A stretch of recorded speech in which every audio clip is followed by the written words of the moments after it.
Content creator থেকে শুরু করে আম জনতা সবাই আমার কাছে মাফ চেয়ে ভিডিওস বানাইছে।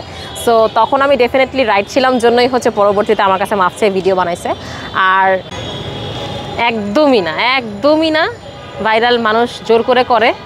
আমি ভাইরাল হতেও চাই না, হওয়ার জন্য কিছু করিও না। মানুষই কেন জানি আমাকে নিয়ে মাতামাতি বেশি, মানুষই ভাইরাল করে। কেন আপনাকে নিয়ে মাতামাতি করবো? কারণ আপনিও তো মাঝে মধ্যে প্রাইভেট ইউনিভার্সিটির পরে তারপরে এখন সাংবাদিকদেরকে নিয়ে কথা বলতেছেন, এর কারণটা কি? প্রাইভেট ইউনিভার্সিটির যে বিষয়টা সেটা তো ডেফিনেটলি আমি রাইট ছিলাম জন্যই পরবর্তীতে ওই টার্ক নাকি ডরমে কি একটা ভাইরাল হলো ভিডিও, ওটার পরে কন্টেন্ট ক্রিয়েটর থেকে শুরু করে আম জনতা সবাই আমার কাছে মাফ চেয়ে ভিডিওস বানাইছে। সো তখন আমি ডেফিনেটলি রাইট ছিলাম জন্যই পরবর্তীতে আমার কাছে মাফ চেয়ে ভিডিও বানাইছে। আর আমরা একটা জিনিস বুঝাতে চাইছি, বাট মানুষ এটাকে অন্যভাবে নিয়ে অন্যভাবে প্রেজেন্ট করে জিনিসটাকে ভাইরাল করছে, নাথিং এলস। আর সাংবাদিকদের উপরে যে কথাটা আমি বলছি, এটা ডেফিনেটলি দেশ টিভির সাংবাদিকের দোষ ছিল। কি জানি নাম ছিল, ফৌজিয়া, আচ্ছা নামটা না বলি, সেটা যে দেশ টিভির যে সাংবাদিক ছিল সে আমাকে নিয়ে অনেক আজে বাজে এবং মিথ্যা বানোয়াট ভুয়া নিউজ বানাইছে। ডেফিনেটলি সেটা রং করছে এবং রং করলে তো তাকে কথা শুনতেই হবে। সো সেটাই আমি করছি। তাহলে সঠিকটা যদি একটু বলেন, আসলে সেদিন কি ঘটেছিল? পুরান ঢাকায় কি আপনার পুরান ঢাকার মেয়ে হিসাবে ওখানে কি অনেক বেশি ক্ষমতা দেখিয়েছেন?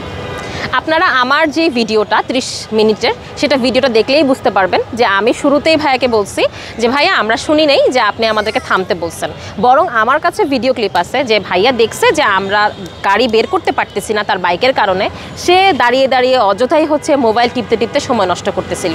আমরা বারবার হর্ন দিচ্ছি, তারপরে সে গাড়ির পাশ থেকে বাইকটা সরাচ্ছিল না, আর সে বাইকটা রাখছিল একেবারে রং সাইডে, দ্যাট মিনস একেবারে বাড়ির গেটের বাহিরে, একদম মাঝ রাস্তায় যেটাকে বলে। তো পরবর্তীতে যখন তার বাইকের সাথে আমাদের গাড়িটা লেগে যায়, ক্ষতিটা আমাদের গাড়িতেই হয়েছে, তার বাইকের কিছুই হয় নাই। তখন সে অনেক বেশি উত্তেজিত হয়ে গেছে। সে যে ডিবি অফিসার বা ডিবি পুলিশ, সেটা সে বারবার বলে আর কি আমাদেরকে বলতেছিল যে মাইরা ফেলাবো, হ্যাং ত্যাং, অনেক আজে বাজে কথা বলতেছিল। ইভেন আমাদেরকে সে গালিগালাজও করতেছিল একটা পর্যায়ে, তাকে শান্ত করার উদ্দেশ্যে এবং সে যে ভুল করছে, উল্টা আমাদের ক্ষতি হয়েছে সেটা বোঝানোর উদ্দেশ্যে আমরা গাড়ি থেকে নেমে তাকে ঠান্ডা করার চেষ্টা করি। বাট তখন সে আরও বেশি উত্তেজিত হচ্ছিল। সব কিছুই আমি আমার ভিডিওর মাধ্যমে দেখাইছি, একেবারে 100% প্রমাণ সহকারে, অডিও থেকে শুরু করে সব কিছু আমি ভিডিওতে দেখাইছি। তো এই অ্যাকচুয়াল পুরো বিষয়টা। পরবর্তীতে আমি জানি না, পাশ থেকে একটা ছেলে ভিডিও করছে, আমি জানি না সেই ভিডিওটা কিভাবে দেশ টিভি তার কাছ থেকে নিয়ে এটাকে খুব মিথ্যা বানোয়াট এবং খুব আজে বাজেভাবে নিউজটা বানাইছে। দেশ টিভি তো আর জানতো না যে আমার গাড়িতে ড্যাশ ক্যামেরাতে আমি সব কিছু রেকর্ড করে ফেলছি। আর ওই যে ছেলেটা, পিছিয়ে একটা ছেলে যে আমাদের এলাকাতেই থাকে, সেও বুঝতে পারে নাই যে তার ফেসও আমার ড্যাশ ক্যামেরাতে চলে আসছে। তো সব কিছুই মিলায় তারা 100% রং ছিল আর আমি 100% রাইট ছিলাম। আমি যদি রাইট না থাকতাম, আমি ডেফিনেটলি আমার ড্যাশ ক্যামেরার যে রেকর্ডেড ভিডিওগুলো এবং অডিওগুলো সেগুলা জনগণের সামনে রিপ্রেজেন্ট করতাম না। আপা, তাহলে ছোট্ট বিষয় দিয়ে আপনি সবসময় আলোচনায় থাকতে পছন্দ করেন? ভাইয়া, এখানে বিষয় দুইটা। একটা আমি কন্টেন্ট বানাই, আমি সবসময় চাবো যে আমার কন্টেন্ট মানুষ দেখুক, আমার ভিডিওতে মিলিয়ন ভিউজ হোক, এবং মিলিয়ন ভিউজ হওয়ার জন্য আমার কন্টেন্টে যা কিছু দেওয়া প্রয়োজন, সেটা ভালো অডিও, ভালো ভিডিওগ্রাফি, ভালো ইনফরমেশান, সেটা আমি সবসময় চেষ্টা করবো। এটা একটা বিষয়। সো ডেফিনেটলি আমি চাবো যে আমার ভিডিও মিলিয়ন ভিউজ হোক। আরেকটা যেটা বিষয়, সেটা as a content creator, as a public figure, আমি সবসময় চাবো মানুষ আমাকে মনে রাখুক। হ্যাঁ, ইট ডাজেন্ট মিন যে মানুষ আমাকে খারাপভাবে মনে রাখুক বা আমি কোনো খারাপ কাজ করব, ওই খারাপ কাজ থেকে মানুষ আমাকে মনে রাখবে, এমন না বিষয়টা। ডেফিনেটলি আমি চাবো যে আমি রেগুলার কাজ করব, এবং আমি সাথে এটাও চাবো যে মানুষ আমার কাজের মধ্যেই আমাকে মনে রাখুক। আচ্ছা, কাজের ভিতরে আপনি মনে রাখে, আপনি এক সময় ফেসবুক থেকে আপনি 10-12 লাখ টাকা ইনকাম করেছেন, যেটা আপনার স্টেটমেন্ট আছে। তো সেই ফেসবুক পেজটা আপনি হারিয়ে ফেলছেন বা সেটা এখনও ব্যাক করতে পারেননি, আসলে এটা নিয়ে আপনি কতটুকু হতাশ? আমি কখনো এই কথা বলি নাই যে আমি ফেসবুক থেকেই 10 থেকে 12 লক্ষ টাকা ইনকাম করতে পারি। আমি কথাটা এটা বলেছিলাম যে যেই টাকার কারণে আমার লাইফ কেউ একজন নষ্ট করার চেষ্টা করছিল, সেই 10-12 লক্ষ টাকা আমি নিজে এখন আর্ন করতে পারি।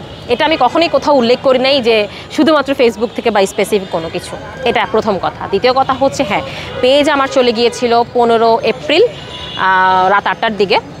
আমি খুবই কষ্ট পাইছি, কারণ কি বলবো আর, 15 লক্ষ ফলোয়ার গেইন করা একটা পেজের পক্ষে চারটিখানি কথা না। এটা যে গেইন করে বা যার আছে সেই একমাত্র কষ্টটা বুঝতে পারবে। আমি 3 বছর 2 মাস 3 মাস কষ্ট করে একটা করে ফলোয়ার গেইন করছি। মিলিয়ন মিলিয়ন ভিউজ আমার সেই পেজে আছে, সেই পেজ থেকে শুধুমাত্র আমার একার না আরও অনেকগুলো ফ্যামিলি চলে। সো আমি ডেফিনেটলি সবসময় চাবো যে আমার পেজটা সেফ থাকুক অ্যান্ড সাউন্ড থাকুক। সো আমার পেজটা যখন ডিজেবল হয়ে যায় আমি অনেক কষ্ট পাইছি, এবং আল্লাহর অশেষ মেহেরবানিতে ঠিক তার 25 দিন পরে আমি আমার পেজটাকে ফেরত পাইছি। আলহামদুলিল্লাহ, আল্লাহর কাছে লক্ষ লক্ষ কোটি কোটি শুকরিয়া। সো মানুষের লাইফে খারাপ সময় ভালো সময় আসবেই, খারাপের পরে ভালো সময়, ভালোর পরে খারাপ সময়। এখন আমি ভালো আছি, 2 দিন পরে আমি আবার খারাপ থাকবো, তখন আমি খারাপ আছি, তারপরে আমি আবার ভালো থাকবো। সো মানুষের লাইফে তো আপস অ্যান্ড ডাউনস থাকবেই, এটা তো আসলে কেউ কোনোদিন অস্বীকার করতে পারবে না। একজন কোটিপতির লাইফেও হচ্ছে আপস অ্যান্ড ডাউনস থাকে, একজন মানে যার কাছে কোনো কিছুই নাই সে